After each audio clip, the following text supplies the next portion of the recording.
Our next topic of discussion will of foreign exchange rate. Last unit from macro. এখানে যে question answer তোমরা লেখছো তোমরা দেখতে পারলে সব কোয়েশ্চেন আনসারই ছোট ছোট কোয়েশ্চেন আনসার, মানে এক্সামে যখনই আইবো একটু টিপিক্যাল টাইপ অফ কোয়েশ্চেন আইবো in the form of MCQ বা in the form of assertion reasoning, এইরকম কিছু কোয়েশ্চেন, এবং সেইগুলো আমরা অ্যাটেম্প্ট করতে হলে আমরা কনসেপ্ট ক্লিয়ারটা খুব বেশি প্রয়োজন। আমরা যে ম্যাক্রো ইকোনমিক্স যখন স্টার্ট করছিলাম, ঠিক আছে, বা ফর এক্সাম্পল আমরা যখন এগ্রিগেট ডিমান্ডের ডেফিনেশন লিখছি, এগ্রিগেট ডিমান্ডের ডেফিনেশন কি আছিল রে? ডেফিনেশন বা তার কম্পোনেন্টস কি আছিল?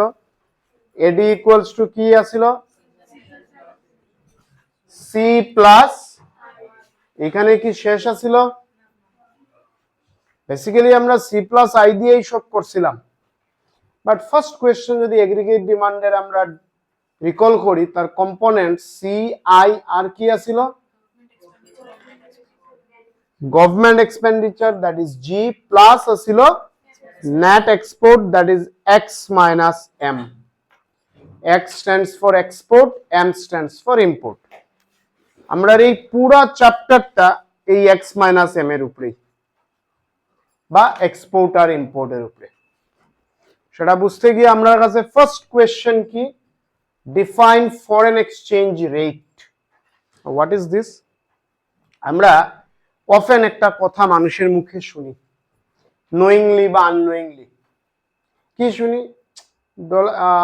ইন্ডিয়ার কারেন্সির ভ্যালু কমে গেছে বা বাড়ি গেছে, এই কথা শুনি মার্কেটে, পেপারে, নিউজ পেপারে, মানুষের মুখেও শুনি যে ভারতে ইন্ডিয়ার টাকার ভ্যালু কমে গেছে বা বাড়ি গেছে, হোয়াট এভার। এই যে বাড়া বা কমা, সেই বাড়া বা কমাটা কিভাবে এক্সপ্লেন করা হয় বা কিভাবে রিপ্রেজেন্ট করা হয়, এই পুরা টপিকটাই নিয়ে হইলো এইখানে আমরা ডিসকাশনটা, মানে আমরা পয়েন্ট অফ ডিসকাশন বা main point of discussion is this. এই ডিসকাশনে আমরা কাছে ফার্স্ট কোয়েশ্চন হলো define foreign exchange rate. Now what is this? Foreign exchange rate means the rate at which, listen carefully, currency of one country is exchanged with the currency of other. It is a literal definition. Let me repeat. Currency of one country, মনে করো India, তার currency rupees.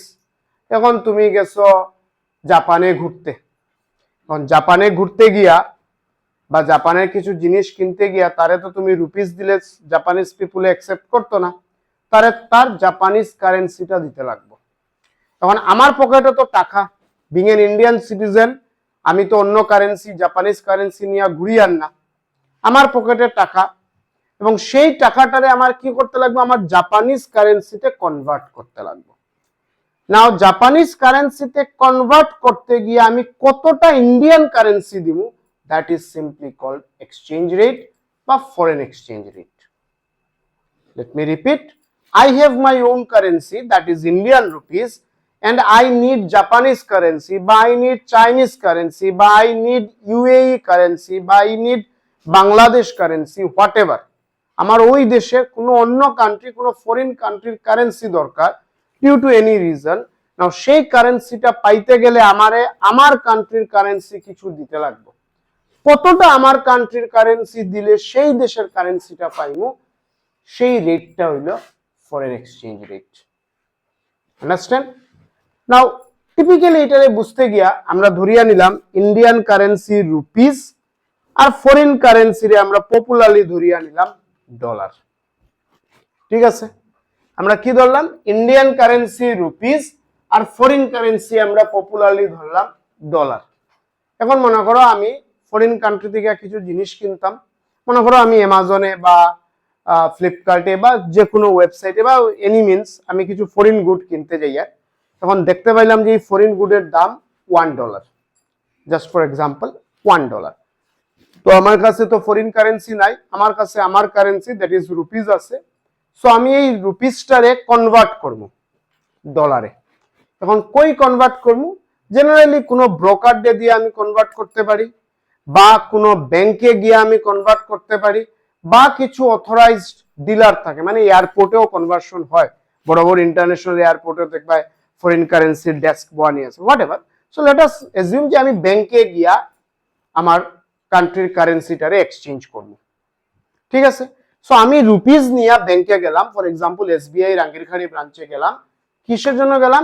আমার পকেটে Indian currency আছে, সেই কারেন্সিটা নিয়ে আমি Rangirkhari SBI ব্রাঞ্চে গেলাম, গিয়া ব্রাঞ্চের কোনো এমপ্লয়িরে কইলাম যে আমার $1 লাগে। সে সাথে সাথে চেক করব, আজকের দিনে পপুলারলি ইন্টারনেটে হে চেক করব যে $1 ইকুয়ালস টু কত টাকা, ঠিক আছে। হে দেখলো, দেখে হলো যে দেখাইতেছে যে $1 equals to for example 80 rupees. তো ব্যাংকারে আমার রিপ্লাই দিব যে আপনার যদি $1 লাগে আমি আপনার $1 দিয়া দিব, বাট এগেইনস্ট দিস $1 আপনার 80 রুপিস আমারে দিতে লাগবে, বা 90 রুপিস বা 75 রুপিস আমারে দিতে লাগবে, দ্যাট ইজ ব্যাংক কার্ড দিয়ে আমি পে করতে লাগবে। এই যে 80 রুপিসের দিয়া আমি $1 নিলাম, that is simply called foreign exchange rate, ঠিক আছে। নাও গল্প এখানে শেষ না। তো আমি কি করলাম, আমি ডলারটা আমার এক্সচেঞ্জ করতে লাগে, আই মিন রুপিসটা আমার এক্সচেঞ্জ করতে লাগে, কনভার্ট করতে লাগে ডলারে। বাট ডলারটা তো আর কোনো বাজারের সবজি না যে আমি কোনো বাজারে গিয়ে নিয়ে আনিব, ঠিক আছে। আমি কোনো একটা স্পেসিফাই জায়গাতে আমার যেতে লাগবে। সেই স্পেসিফাই জায়গা কোনটা? আইদার কোনো ব্যাংক, বা কোনো ব্রোকার, বা কোনো অথরাইজড ডিলার। এই যে ব্যাংক বা অথরাইজড ডিলার বা কোনো ব্রোকার, যেখানে গেলে আমি আমার কারেন্সিরে ডলারে কনভার্ট করতে পারবো, সেইগুলারে কয় ফরেন এক্সচেঞ্জ মার্কেট। কি কয়? মার্কেট। এটা একটা মার্কেট, যে মার্কেটে আমি যদি আজকে ন্যাশনাল এর মার্কেটে যাই, তাহলে আমি টাকা দিয়া সবজি নিব, টাকা দিয়া মাছ কিনবো, বা টাকা দিয়া গ্রোসারি আইটেম কিনবো। আর সেটাও একটা মার্কেট, যেখানে আমি আমার টাকা দিয়া ডলার রে কিনি। আর সিম্পল ল্যাঙ্গুয়েজ কি করি? I am paying my money, that is Indian currency, rupees, and against this I am purchasing dollar. তো সেটাও একটা মার্কেট, এটা হয় ফরেন এক্সচেঞ্জ মার্কেট। না, এই ফরেন এক্সচেঞ্জ মার্কেটটা কি? এটা একটা মার্কেট যেখানে foreign currencies are sold and purchased. Foreign currency কি হয়? কেনা বেচা। আজকে ন্যাশনাল বাজারে কি সবজি, ফল, মাছ, মাংস বিক্রি হয়। ফরেন এক্সচেঞ্জ মার্কেটে কি কেনা বেচা হয়? Foreign currencies. আমি ডলার পাইমু, বা অন্য কোনো ফরেন কান্ট্রির কারেন্সি পাইমু। So the gist of my saying is, what is foreign exchange rate? The rate at which currency of one country is exchanged with the currency of other country. একটা দেশের currency আরেকটা দেশের কারেন্সির লগে যখন exchange হয়, যে রেটে এক্সচেঞ্জ হয়, সেটাকে বলে ফরেন এক্সচেঞ্জ রেট। ফাইন। নাও আইলো নেক্সট স্টোরি। এই ফরেন এক্সচেঞ্জ রেট কয় ধরনের হয়? এই ফরেন এক্সচেঞ্জ রেট হয় দু ধরনের। একটাকে বলে ফিক্সড এক্সচেঞ্জ রেট, একটাকে বলে flexible exchange rate. Let me repeat, foreign exchange rate is of two types. One is called fixed exchange rate, another is called flexible exchange rate. Now আবার আমরা ওই স্টোরিতে যাই। আমি রাঙ্গিরখাড়ি এসবিআই ব্রাঞ্চে গেলাম, গিয়া ব্যাংকারডে কইলাম যে আমার $1 লাগে। আমি ব্যাংকারডে কইলাম যে এই $1 এগেইনস্টে আমার কত রুপিস দিতে লাগবে আমারে কো। ব্যাংকারে কইলো হোল্ড অন। ফার্স্ট আমারে রিপ্লাই, আমার এই আনসার লাগে। ব্যাংকারে কইলো যে আপনি যে এক্সচেঞ্জ রেট, আই মিন আপনার কারেন্সির এক্সচেঞ্জ করতা, সেটা ফিক্সড এক্সচেঞ্জ করতা না ফ্লেক্সিবল এক্সচেঞ্জ করতা? The first question the banker will ask me. Let me repeat, আমি ব্যাংকারে গিয়া কইলাম আমার $1 লাগে, বা $2 বা $3 হোয়াট এভার, সেই ডলার লাগে, এবং এগেইনস্ট দিস আমার কত টাকা ইন্ডিয়ান কারেন্সি দিতে লাগবে আমারে কও। ব্যাংকারে কইলো সেটা কোয়ার আগে আমার জানতে লাগবো যে আপনি ডলারটা যে exchange, I mean sorry, Indian কারেন্সিটা যে এক্সচেঞ্জ করতা, সেটা ফিক্সডে করতা না ফ্লেক্সিবলে করতা? তখন আমার মাথায় কোয়েশ্চন দাঁড়াইলো যে ফিক্সড আর ফ্লেক্সিবল ব্যাপারটা কি। আমি তো শুধু মাথায় নিয়ে গেলাম যে আমি ইন্ডিয়ান কারেন্সি কিছু নিয়ে গেছি, এর অ্যামাউন্টটা দিয়ে আমি একটা ডলার নিয়ে নিব, $1 আমি নিয়ে নিব। বাট ব্যাংকারে উল্টা আমার কোয়েশ্চন করে যে আমি ফিক্সড এক্সচেঞ্জ করতাম না ফ্লেক্সিবলে। তার মানে এই অ্যান্সারটা দিতে গেলে আমার জানতে লাগবো যে what is fixed exchange rate and what is flexible exchange rate. কথা বুঝছো? তো ফিক্সড এক্সচেঞ্জ রেট কোনটা? যে রেটটা গভর্নমেন্টে বা কোনো সেন্ট্রাল অথরিটি ফিক্স করে। Let me repeat, fixed exchange rate is a rate which is fixed by central authority, that is government, by central bank of a country, and generally this rate remains fixed for a period of time. কি হয়? এই রেটটা কিছু period of টাইমের লাগি fix থাকে, flexible না, মানে চেঞ্জ হয় না। And the flexible exchange rate is that rate where exchange rate is done but value is determined based on market forces. Clearly বুঝো, লাইন কি আছে লেখা আছে, লিভ ইট, জাস্ট কনসেপ্টটা বুঝো। এক্সচেঞ্জ রেট, একটা কান্ট্রির কারেন্সি আরেকটা কান্ট্রির কারেন্সির লগে এক্সচেঞ্জ হয়। For example, Indian currency rupees is exchanged with foreign currency dollar. তো আমি ব্যাংকে গেলাম, গিয়া বললাম আমার ডলার লাগে $1, ব্যাংকারে কইলো যে আপনি ফিক্সড এক্সচেঞ্জ করতে না ফ্লেক্সিবলে। Now what is fixed? Fixed exchange rate মানে একটা রেট যেটা, হোল্ড অন, দুইটা ইম্পর্টেন্ট ডিফারেন্স আছে এটার মধ্যে। ফার্স্ট হলো fixed exchange rate is the rate which is determined by central authority, মানে গভর্নমেন্টে বা সেন্ট্রাল ব্যাংকে ফিক্স করে, আর জেনারেলি এই ভ্যালুটা ফিক্স থাকে for a period of time. Flexible exchange rate is the rate which is determined by market forces. ঠিক আছে? Market forces of demand and supply. Now demand and supply of what? Demand and supply of foreign currency, say dollar. ঠিক আছে? Hold on, সেটা বুঝতে গিয়ে আমরা in general দুটা market নিই। মনে করো তুমি ফেয়ার প্রাইসের দোকানে গিয়া চাউল কিনছো, try to understand. Fair price shops, নাম বুঝছো, যেটা আমরা পপুলারলি রেশনের দোকান বলি। ফেয়ার প্রাইস শপস, যে শপসে গিয়া তুমি চাল কিনতে গেছো, রাইস কিনতে গেছো, এবং শপকিপারে কইলো এই রাইসের পার কেজির দাম ফর এক্সাম্পল 10 রুপিস। এই 10টা কে ফিক্স করছে? শপকিপারে? গভর্নমেন্টে, নট শপকিপার। তোমরা মাইক্রো ইকোনমিক্সে পড়ে আইছো না, প্রাইস সিলিং, প্রাইস ফ্লোর, যেখানে পুরা গল্প কোয়া আছে রেশনিং। ফেয়ার প্রাইস শপসে যে চালের দামটা শপকিপারে বা রেশন ডিলারে, শপকিপারও কোয়া হয় না, টেকনিক্যালি তার নাম হলো রেশন ডিলার, ডিলারে যে দামটা চালের কইতেছে সেই দামটা হে তার মন থেকে কোন না, বা সেই দামটা মার্কেটে ঠিক করিয়া দিছে না, সেই দামটা ঠিক করছে গভর্নমেন্টে, একটা সেন্ট্রাল অথরিটি। আর গভর্নমেন্টে এই দামটা কিছুদিন মানে একটা for a long period of time fixed রাখে। বাট তুমি সেই ফেয়ার প্রাইস শপসে গেছো না, না গিয়া তুমি রাঙ্গিরখাড়ি বাজারে গিয়া কইছো আমার চাল লাগে। রাঙ্গিরখাড়ি বাজারে চালের যে দাম, সেই দামটা কে ঠিক করছে? রাঙ্গিরখাড়ি বাজারের ডিমান্ডে আর সাপ্লাইয়ে, মানে কনজিউমার আর সেলারে মিলিয়া প্রাইস ঠিক করছে। Try to understand. The price of rice which is fixed in the Rangirkhari market or national highway market, that price is fixed with the interaction of demand and supply.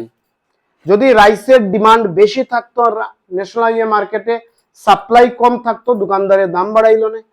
যদি রাইসের demand কম থাকতো, supply বেশি থাকতো, তো কনজিউমারের দাম কমাইলো না। What ever একটা equilibrium পজিশনে অ্যারাইভ হইলো না, and একটা প্রাইস ফিক্সড হইলো না। And that price is not fixed, it is changing, variable. আজকে গিয়া চালের দাম 20 রুপিস, পরশু দিন গিয়া হয়তো 19 বা 25, এক সপ্তাহ পরে আবার চেঞ্জ হইছে বা চেঞ্জ হইছে না, এটা volatile market. Are you getting? Similarly foreign কারেন্সির মার্কেট বা রেট দু ধরনের হয়।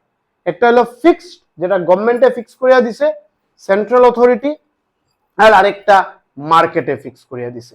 মানে ওই যে ডলারটা আমি ব্যাংক থেকে নিতে যাইয়া, সেই ডলারের ডিমান্ড আর সাপ্লাইয়ে ঠিক করে এক্সচেঞ্জ রেট কত। যদি এট দ্যাট মোমেন্ট যখন তুমি ব্যাংকে গেছো, তখন গিয়া যদি দেখা যায় যে ডলারের খুব বেশি ডিমান্ড, মানুষ আইছে তার খালি ডলার লাগে, ডিমান্ড খুব বেশি, অটোমেটিক্যালি মার্কেটে এক্সচেঞ্জ রেট বাড়বো। $1 ইকুয়াল টু 83 রুপিস না হইয়া 93 হইতে পারে। ভাইস ভার্সা সিচুয়েশন মে অ্যারাইজ, যদি ব্যাংকে গিয়া দেখা যায় বা মার্কেটে এরকম সিচুয়েশন যে মানুষের ডলার আর প্রয়োজন নাই, ইন্ডিয়ান সিটিজেনের ডলার লাগেন না, বাট খুব বেশি ডলার বাইরে থেকে আইতেছে। কোত্থেকে আইতেছে আমরা দেখবো পরে। মানে আমরা একটা সেপারেট কোয়েশ্চন আছে যে ডিমান্ড অফ ডলার বা ফরেন কারেন্সি কি কিভাবে অ্যারাইজ হইতে পারে, আর সাপ্লাই অফ ফরেন কারেন্সি বা ডলার কি কিভাবে আইতে পারে। এনিওয়ে, সো যদি দেখা যায় যে সাপ্লাই অফ ডলার খুব বেশি, on this contrary demand of dollar generate হন না, তাহলে এক্সচেঞ্জ রেট কমবো। তার মানে ফ্লেক্সিবল এক্সচেঞ্জ রেটের যে রেটটা থাকে সেটা ভোলাটাইল, কিপস অন চেঞ্জিং, আজকে একটা কালকে একটা, এক সপ্তাহ পরে আরেকটা, something like this. But fixed exchange রেটের যে ডলারটা থাকে, আই মিন যে রেটটা থাকে, সেটা fix for a period of time. So যখন ব্যাংকারে কইলো যে আপনার যে ডলার লাগে, এই ডলারের এগেইনস্টে আমার যে রুপিসটা দিতা, সেটা আপনি ফিক্সডে দিতা না ফ্লেক্সিবলে দিতা। বেসিক্যালি ফিক্সড এক্সচেঞ্জ রেট আর ফ্লেক্সিবল এক্সচেঞ্জ রেট সেম থাকে না জেনারেলি। এটা কোনো থিওরি না যে এটা সেম থাকতোই না, সেম থাকতে পারে, theoretically possible, but technically practically কোনো সময়ও ফিক্সড এক্সচেঞ্জ রেট আর ফ্লেক্সিবল এক্সচেঞ্জ রেটটা ফিক্স থাকে না। Now are you getting everyone? Please point to point বুঝিও, আমি কোয়েশ্চন লাইন বাই লাইন কিছু ডিসকাস করি না, জাস্ট স্টোরিটা বোঝানোর চেষ্টা করি। না ফ্লেক্সিবল এক্সচেঞ্জ রেটে মার্কেট মানে যে রেটটা ফিক্স হয়েছে সেটা কিভাবে ফিক্স হয়েছে? জাস্ট না market forces of demand and supply. এটা গভর্নমেন্টের কোনো ইন্টারফিয়ারেন্স, কোনো ইন্টারভেনশন এখানে নাই। বাজারে যদি দেখা যায় যে ডলার, মানুষের খুব বেশি ডলার লাগে, বাট এগেইনস্ট দিস ডলারের সাপ্লাই কম থাকে, তো এক্সচেঞ্জ রেট বাড়বো। বা বাজারে যদি দেখা যায় যে ডলার খুব বেশি সাপ্লাই ওর, বাট মানুষের ডিমান্ড কম করে, তাহলে এক্সচেঞ্জ রেট কমবো। মানে এখানে in flexible exchange rate there is no interference বা ইন্টারভেনশন অফ গভর্নমেন্ট। বাট আমরা যখন ফিক্সডে আই, সেটাতে গভর্নমেন্টে ইন্টারফেয়ার করে, গভর্নমেন্টে এক্সচেঞ্জ রেটটা ফিক্স করে। নাও কোয়েশ্চন হইলো, গভর্নমেন্টে যে এক্সচেঞ্জ রেট ফিক্স করেন, সে মনে করো ফিক্সড এক্সচেঞ্জ রেটে, ফর এক্সাম্পল ফিক্সড এক্সচেঞ্জ রেটে $1 ইকুয়াল টু মনে করো 90 রুপিস, জাস্ট ফর এক্সাম্পল। নাও এই যে 90 গভর্নমেন্টে ফিক্স করছে, গভর্নমেন্টে কিন্তু হাওয়াতে সেটা ফিক্স করে নাই, কিছু গ্রাউন্ডের উপরে সেটা ফিক্স করছে। Am I clear? আমার কোয়েশ্চনটা বুঝতে পারলে? Flexible $1 equals to say 85 rupees, just for example. In the flexible exchange rate, $1 is equal to 85 rupees. That 85 market ঠিক করছে, but fixed যে exchange rate 90 rupees হইছে, যেটা গভর্নমেন্টে ফিক্স করছে, গভর্নমেন্টে কিসের উপরে ফিক্স করছে? This is a question. গভর্নমেন্টে এটা ফিক্স করছে বেসিক্যালি অনেক ফ্যাক্টর, এর মধ্যে মোস্ট ইম্পর্টেন্ট ফ্যাক্টর হলো গোল্ড রিজার্ভ। গভর্নমেন্টের কাছে গোল্ড রিজার্ভ কতটা আছে, সেই গোল্ডের রিজার্ভের উপরে গভর্নমেন্টে এক্সচেঞ্জ রেটটা ফিক্স করে। এর লাগি আমরা যখন মার্কেটে দেখি যে সোনার দাম বা গোল্ডের দামটা চেঞ্জ হওয়ার, বাড়ের বা কমের, এটা কিন্তু ইকোনমির উপরে একটা বিরাট ইনফ্লুয়েন্স আছে। এটা কমন ম্যানের কাছে, কমন পিপলের কাছে এতটা ইম্পর্টেন্স নাও রাখতে পারে। সোনার দাম বাড়ছে, সে কিছুদিন আগে 15 ডেজ 1 মান্থ আগে খুব বেশি দাম বাড়ছিল, রিজন কি সেটা অন্য জিনিস, আমরা রিজনটা এখানে এক্সপ্লোর করতে যাই আর না। বাট সেই যে প্রাইস অফ গোল্ড যে ফ্লাকচুয়েটর কমের বা বাড়ে, সেটা একটা ইকোনমি, যে কোনো কান্ট্রি ইকোনমির উপরে তার একটা অনেক বড় ইনফ্লুয়েন্স আছে। এনিওয়ে, ইনফ্লুয়েন্সটাও আমরা দেখবো ফার্দার। সো গভর্নমেন্টে যে $1 ইকুয়াল টু 80 রুপিস বা 90 বা 100 হোয়াট এভার যে ফিক্স করছে, সেটা গভর্নমেন্টে কি গ্রাউন্ডের উপরে করছে? তার কাছে গোল্ডের রিজার্ভ কতটা আছে। যদি গোল্ডের তার কাছে রিজার্ভ খুব বেশি থাকে, সে এখানে এক্সচেঞ্জ রেট কমাইতে পারে, বা গোল্ডের রিজার্ভ যদি তার কাছে কম থাকে, সেখানে তার এক্সচেঞ্জ রেট বাড়াইতে পারে। নাও দ্য পয়েন্ট ইজ, গোল্ডের রিজার্ভ এটা গভর্নমেন্টের কাছে ডে নাইটে চেঞ্জ হয় না, বাড়বো বা কমবো ইট টেকস টাইম। আজকে গভর্নমেন্টের কাছে গোল্ডের রিজার্ভ বাড়লো, কালকে কমে গেল, nothing like this, it tax time to change. That is Y in fixed exchange rate the exchange rate keeps same for a period of time. But এখানে কি দা কনজিউমারের demand R supply a influence করে, তার জন্য সেই exchange রেটটা keeps on changing. ঠিক আছে, আজকে এতটা থাক। ফিক্সড আর ফ্লেক্সিবলটা কি? হোল্ড অন প্লিজ, বলো। না, এটা কোনো ম্যান্ডেটরি কিছু না, বেশিও থাকতে পারে কমও থাকতে পারে।